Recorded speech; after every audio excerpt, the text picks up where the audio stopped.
Firstly, in proposition today, I want to argue that the culture woke values have created betray the very principles of social justice.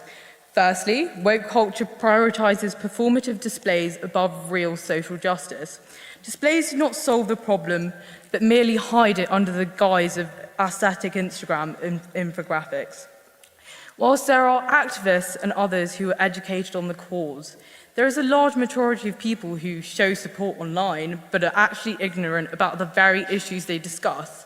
I think we can all agree that posting on social media gives us a sense of gratification, whether it's that end-of-term dump, a timely profile picture change, or the overdone matriculation post. Sorry, freshers, but we've all been there. It gives us that all-important dopamine hit. However, this can be very harmful. Posting on social media makes us feel that we've done our bit. The ignorance, if allowed to fester, can undermine the very causes we are trying so hard to fight for.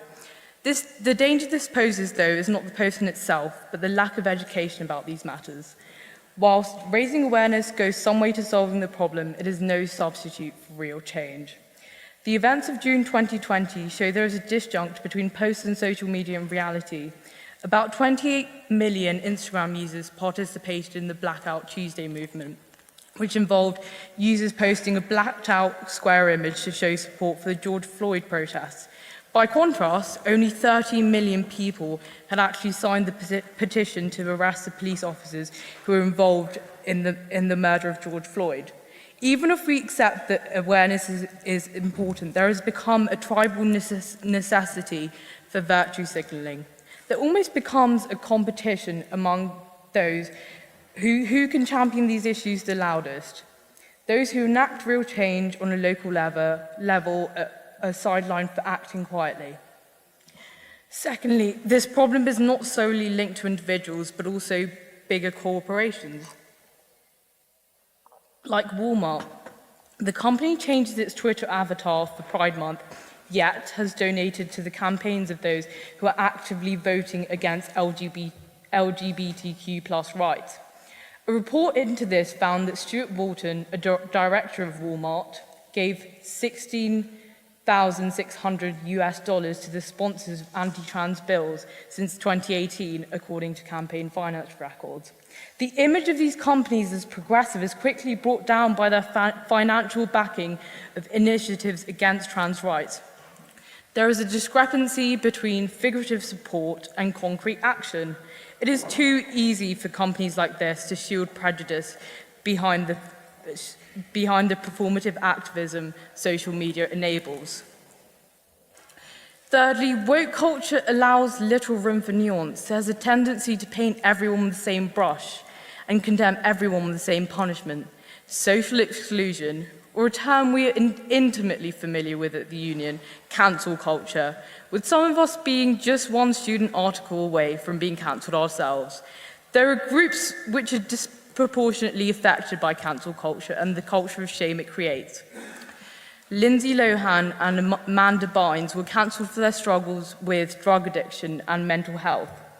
This left them stagnated in their careers as the public's perception changed. However, men who have struggled with similar issues, such as Ben Affleck, have not seen the same degree of stagnation. There is a tendency when discussing cancel culture to vilify individuals instead of looking at the systemic issues as a whole. Rowan Atkinson compares online cancel culture to a medieval mob roaming down the streets looking for someone to burn. Members of the mob who are culpable or share similar views are able to hide under the condemnation of public figures. There does seem to be a mob mentality whereby on most issues a consensus view forms as gospel.